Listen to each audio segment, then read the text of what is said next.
For my next trick, ladies and gentlemen, I will explain dominionism. I will tie in dominionism with Raphael Cruz, probably end the week there. And then Monday, I'm going to talk to you about the 7 mountains of dominionism as explained by none other than David Barton. And then we're going to link Ted Cruz and dominionism. And as I go through this theology, please recognize with me the fact that Christians love this stuff. They love to love power and while calling it humility. And I don't know how they can see the example of Jesus Christ refusing the world's kingdoms. Don't know how they can see that and make a push toward this theology.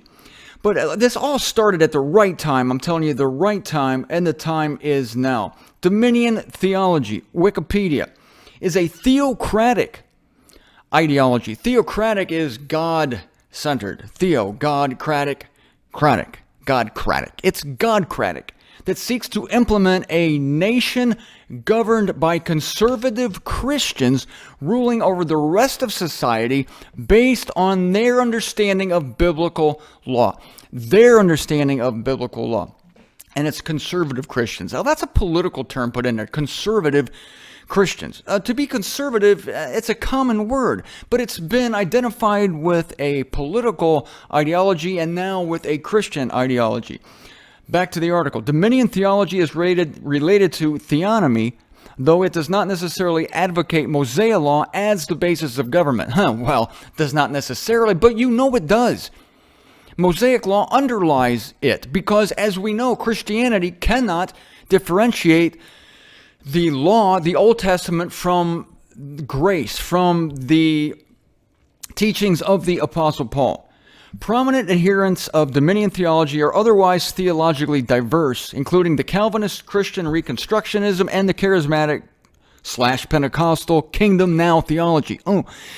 And New Apostolic Reformation. The term dominion theology is applied primarily among non-mainstream Protestants in the United States. Some elements, well, I propose to you that it's becoming more mainstream. Some elements within the mainstream Christian right have been influenced by dominion theology authors. They're not naming him, but one of those authors would be David Barton. Indeed, some writers have applied the term dominionism more broadly to the mainstream Christian right, implicitly arguing that that movement is founded upon a theology that requires Christians to govern over non-Christians. Now, I would not go far as to say that this requires them to, but it certainly encourages them to. And we're seeing more and more. A. Enoch calls this the religion of sin, self, and sanitation. Sin, self, and sanitation. This is the main occupation of Christianity today. Sin. They're fighting their sin. Self. They're trying to improve themselves. And sanitation. They're trying to clean up the world for Christ.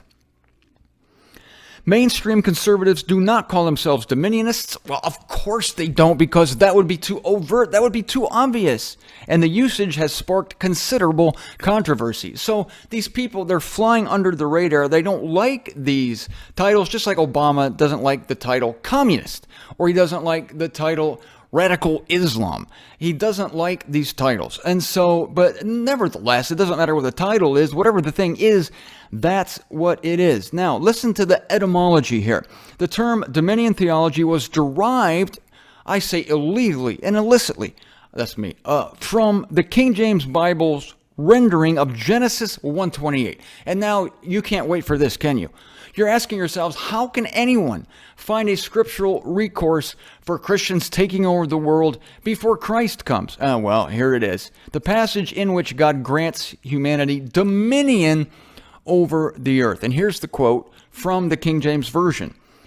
And God blessed Adam and Eve, and God said unto them, Be fruitful and multiply, and replenish the earth, and subdue it, and have dominion over the fish of the sea, and over the fowl of the air, and over every living thing that moveth upon the earth.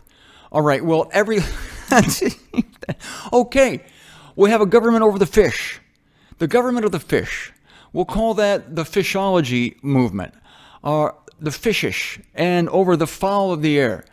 The fall of the air, yeah. Faulianism, we'll call this, that you can now rule the fowls. You can take all the birds and tell them what to do and make them subject to your ministrations. And over every living thing that moveth upon the earth. Now that God is giving this to humanity, I don't think it doesn't say that man is to be ruling over other men, but over every living thing. Man was given a jurisdiction over the plants and the animals and the earth. But I think, I know that these dominionists are stretching this verse beyond its legal bounds to say that now they are to rule over humanity, as the dominion theology says. Christians are to rule over humanity. You might make the case that yes, man does rule over man. There are governments in place, but this idea that Christians are supposed to do it, yeah, right. God puts in place those powers he wants in place.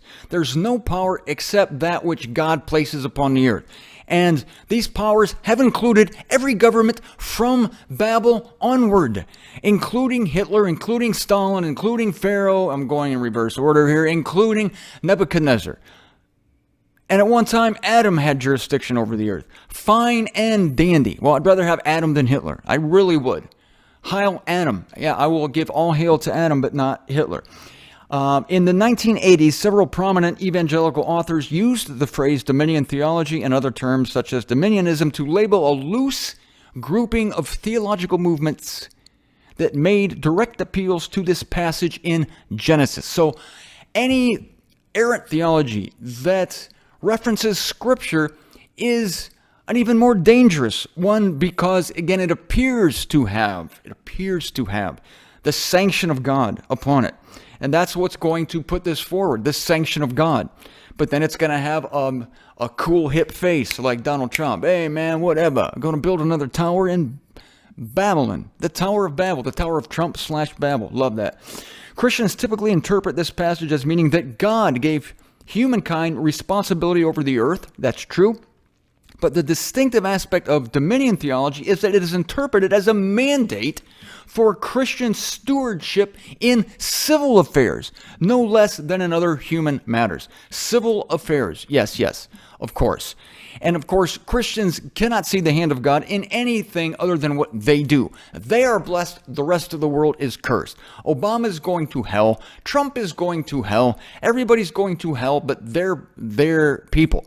And their people happens to be Ted Cruz. Their people happens to be Glenn Beck. But again, Beck can't be the face of it because he's too Mr. Rogers-like. Now, here's the history of dominionism. Let me take a look at my time because I have to end this week with a piece from Wikipedia concerning Rafael Cruz. And we'll launch into the weekend on that. And then on Monday, I will tie in dominionism with Ted Cruz. How can I do all these things? I'm Martin Zender. Don't try this at home. History. Most of the contemporary movements labeled dominion theology or dominionism arose in the 1970s. Well, funk music also arose in the 1970s with Parliament, groups like Parliament, the Average White Band. Who did Love Roller Coaster? Yeah, Ohio Players. That's another great movement in the 70s. I much prefer the funk movement to the dominion movement. In any case, dominionism arose in the 70s in religious movements reasserting aspects of Christian nationalism. God and the flag. In God we trust. God on our money. God on our public buildings. Ideas for how to accomplish this vary. Very doctrinaire versions of dominion theology are sometimes called hard dominionism or theocratic dominionism because they seek relatively authoritarian, theocratic, or theonomic forms of government. In other words, there's a strong head. And we get into subdivisions of this. Look at this for yourself. Go to Wikipedia, type in dominion theology. You'll see a subdivision called Christian Reconstructionism. Oh, I want to get into this. Kingdom Now theology. Listen to this. Kingdom Now theology is a branch of the dominion theology, which has had a following within Pentecostalism. Now you see why I wanted to go here, because it relates Pentecostalism to this movement. Kingdom Now. Kingdom Now. Notice the kingdom now would usurp kingdom when Jesus comes. How about that? My group would be called Kingdom When Jesus Comes. And before that, we're all just sitting at Jesus' feet, trying to do the best we can individually, even corporately, but not corporate as in institution, but as in body of Christ. Be nice to people. Be good to your enemies. This is what I push for, not the overtaking of government. And my model for that is not only Jesus Christ, but the Apostle Paul. There's the Apostle Paul in jail, waiting to have his head chopped off, not putting up any cry of dissent. And there's Jesus Christ in front of Pontius Pilate, telling Pilate that you would have no power over me except they were given to you from above. And where are my followers? My followers are not fighting for me because my kingdom is not of this world. See, his kingdom is of this present arrangement. Back to dominion theology and the kingdom now theology, which is tied, my God, to Pentecostalism. Back to the article. It attracted attention in the late 80s. Kingdom Now theology states that although Satan has been in control of the world since the fall, this is funny, not funny. Although Satan has been in control of the world since the fall, and they're talking capital F here, Eden, God is looking for people. I swear to God, I'm quoting from this. God is looking for people who will help him take back dominion. Oh, God's little helpers, like Santa's elves. Christians are Santa's little elves. They're like the Munchkins. We represent the Lollipop Guild, except we represent the Kingdom Now Guild, the Kingdom Now Guild, the Kingdom Now Guild. We represent the Kingdom Now Guild. And they'll bring dominion theology upon the earth. Isn't that terrible? They're God's little helpers, little Munchkins. I have to quote this again. It's so ridiculous, but I'm telling you, this is the fabric of Christianity today. That God is looking for people because God is dependent on us. We have to pray to him on certain days, especially the National Day of Prayer. He needs to be made aware of what's happening down here. We need to gather en masse to rattle his chains and shake him from his stupor and help him take back dominion because he's lost dominion, because Satan has been in control of the world since the fall. And back to the article, those who yield themselves, is this ever a Pentecostal term? Those who yield themselves to the authority of God's apostles and prophets will take control of the kingdoms of this world, being defined as all social institutions. Right there, I'm going to touch on that Monday with David Barton's 7 Mountains of Dominionism. Where do you hear that? So defined as all social institutions, the kingdom of education. This is getting into it. It's on Wikipedia here. There are 7 distinct functions. I'll go ahead and give them to you now, and I'll elaborate on Monday. The kingdom of education, the kingdom of science, the kingdom of the arts, etc. Okay, they've left some room for me on Monday. Some dude named Peter Wagner, the founder of the New Apostolic Reformation, writes, quote, "The practical theology that best builds a foundation under social transformation is dominion theology, sometimes called Kingdom Now. Its history can be traced back through R.J. Rushdoony, Abraham Kuyper, and John Calvin. Social transformation, that's what they're looking for. They're not what happened to my lighting? I just noticed. Sorry about that. It got dark outside and I'm disappearing here.